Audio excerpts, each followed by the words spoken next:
നടൻ ജയറാം ചോദ്യമുനയിലാണ്. ശബരിമല സ്വർണ്ണക്കൊള്ള കേസിൽ നടൻ ജയറാമിനെ വീണ്ടും ചോദ്യം ചെയ്തു. പ്രത്യേക അന്വേഷണ സംഘം ജയറാമിന്റെ ചെന്നൈയിലെ വീട്ടിൽ എത്തിയാണ് ചോദ്യം ചെയ്തത്. ജയറാമിന്റെ മൊഴിയിലെ പൊരുത്തക്കേടുകൾ മാതൃഭൂമി ന്യൂസ് നേരത്തെ തുറന്നു കാട്ടിയിരുന്നു. ഇതിന് പിന്നാലെയാണ് ഇപ്പോൾ ജയറാമിനെ വീണ്ടും ചോദ്യം ചെയ്തിരിക്കുന്നത്. SIT R അനന്തകൃഷ്ണൻ വിവരങ്ങളുമായി ചേരുന്നുണ്ട്. അനന്തൻ, ജയറാമിന്റെ ആദ്യം ഈ ദൃശ്യങ്ങൾ, പൂജയുമായി ബന്ധപ്പെട്ട ദൃശ്യങ്ങൾ പുറത്തു വന്നപ്പോൾ ജയറാമിന്റെ ഭാഗത്ത് വിശദീകരണം ഉണ്ടായിരുന്നു. ശബരിമലയിലേക്ക് കൊണ്ടുപോകും വഴി വീട്ടിലെത്തി പൂജിച്ചു. അത് പെട്ടെന്നുണ്ടായ ഒരു സംഭവമാണ്. ഒരു അയ്യപ്പ ഭക്തൻ എന്ന നിലയിൽ ആ പൂജയ്ക്ക് താനും ആ പൂജയിൽ പങ്കാളിയാവുകയായിരുന്നു എന്നടക്കമുള്ള വിശദീകരണങ്ങൾ അദ്ദേഹത്തിന്റെ ഭാഗത്തുനിന്ന് വന്നു. അതിന് പിന്നാലെയാണ് പൊരുത്തക്കേടുകൾ, അദ്ദേഹം പറഞ്ഞതിൽ ചില പൊരുത്തക്കേടുകളുണ്ട്, തീയതിയുടെ കാര്യത്തിൽ പൊരുത്തക്കേടുകളുണ്ട് എന്നടക്കമുള്ള വിവരങ്ങൾ വന്നത്. ഇപ്പോൾ SIT വീണ്ടും ചോദ്യം ചെയ്ത സാഹചര്യം എന്താണ്? മൊഴിയിലെ വൈരുദ്ധ്യത്തെക്കുറിച്ച് SIT എടുക്കുന്ന നിലപാട് എന്താണ്? രതീഷ്, ശബരിമല സ്വർണ്ണക്കൊള്ളയുമായി ബന്ധപ്പെട്ട ഏറ്റവും നിർണായകമായ ഒരു നീക്കമാണ് SIT ഇപ്പോൾ നടത്തിയിരിക്കുന്നത്. നടൻ ജയറാമിനെ ചെന്നൈയിലെ വീട്ടിലെത്തി SIT ചോദ്യം ചെയ്തു. ഈ ചോദ്യം ചെയ്യൽ സംബന്ധിച്ചുള്ള വിശദാംശങ്ങൾ വളരെ ചുരുക്കമാണ് പുറത്തു വരുന്നത്. അതിൽ ജയറാം ഉണ്ണികൃഷ്ണൻ പോറ്റിയുമായി ബന്ധപ്പെട്ട് നേരത്തെ തന്നെ നൽകിയിരിക്കുന്ന വിശദീകരണം തന്നെയാണ് ഇപ്പോഴും നൽകിയിരിക്കുന്നതാണ് നമുക്ക് ലഭിക്കുന്ന സൂചന. അതേസമയം ജയറാമിൻ്റെ ചോദ്യം ചെയ്യലിൽ ഒരു പ്രധാന ശ്രദ്ധേയമായ കാര്യം, ജയറാം നേരത്തെ നൽകിയ വിശദീകരണവുമായി ബന്ധപ്പെട്ട ചില പൊരുത്തക്കേടുകൾ മാതൃഭൂമി ന്യൂസ് കഴിഞ്ഞ ആഴ്ച തുറന്നു കാണിച്ചിരുന്നു. ഇതിന് പിന്നാലെയാണ് SIT സംഘം ചെന്നൈയിലെത്തി വീണ്ടും ജയറാമിൻ്റെ മൊഴി രേഖപ്പെടുത്തിയത്. പ്രധാനമായും ജയറാം അന്ന് വിശദീകരിച്ചിരുന്നത് ഈ പാളികൾ സ്വന്തം വീട്ടിൽ കൊണ്ടുവന്ന് പൂജ നടത്തിയതുമായി ബന്ധപ്പെട്ടുള്ള വിശദീകരണമായിരുന്നു. അതിൽ ജയറാം പറഞ്ഞിരുന്നത് സ്മാർട്ട് ക്രിയേഷൻസിൽ പൂജ നടന്നു, അതിനുശേഷം ശബരിമലയിലേക്ക് കൊണ്ടുപോകുമ്പോൾ തൻ്റെ വീട്ടിൽ കൂടി ഒന്ന് കയറണം എന്ന് താൻ ഒരു അഭ്യർത്ഥന മുന്നോട്ട് വെച്ചു.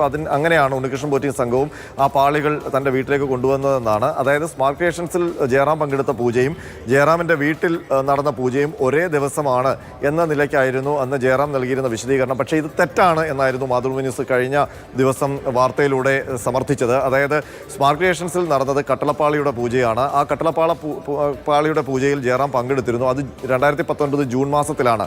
അതിനുശേഷം ജയറാമിൻ്റെ വീട്ടിൽ പൂജ നടന്നത് ദ്വാരപാലക പാളികളുടേതായിരുന്നു.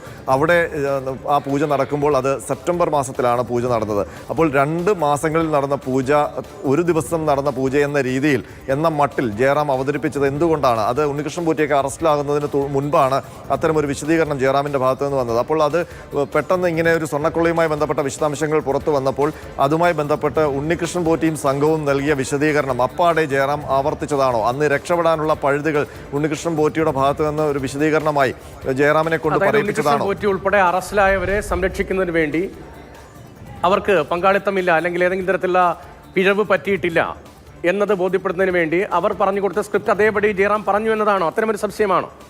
അങ്ങനെയല്ല.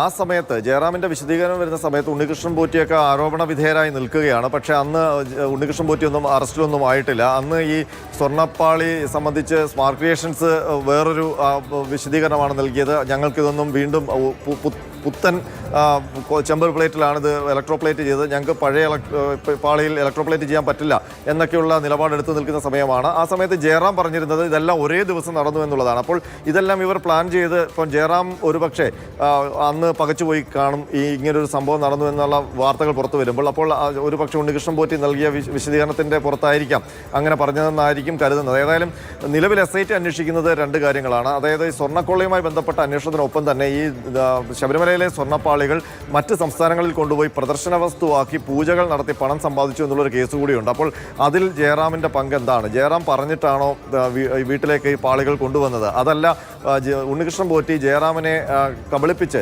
വീട്ടിലേക്ക് ഒരു ശബരിമല ഭക്തൻ എന്ന നിലയ്ക്ക് അവിടെ കൊണ്ടുവന്ന് ഈ പാളികൾ പൂജിച്ച ശേഷം ജയറാമിൻ്റെ കയ്യിൽ നിന്ന് സാമ്പത്തികമായി എന്തെങ്കിലും വലിയ ധനം തട്ടിയെടുത്തിട്ടുണ്ടോ എന്നുള്ള കാര്യമാണ്. ഒരു പക്ഷേ ജയറാം നിർബന്ധിച്ചിട്ടാണ് അങ്ങനെ ഒരു നീക്കം നടത്തിയതെങ്കിൽ അതിൽ ജയറാം ഒരു പ്രതിസ്ഥാനത്തേക്ക് വരും. കാരണം അതൊരു ദുരുപയോഗം ചെയ്യലാണ്.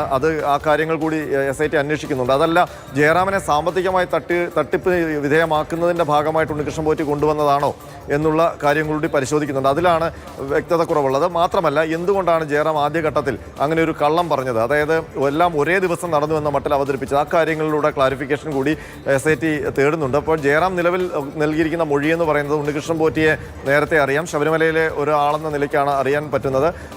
ചെന്നൈയിലെ വീട്ടിൽ പലതവണ വന്നിട്ടുണ്ട്, ശബരിമലയുമായി ബന്ധപ്പെട്ട പൂജകൾ നടത്തിയിട്ടുണ്ട്.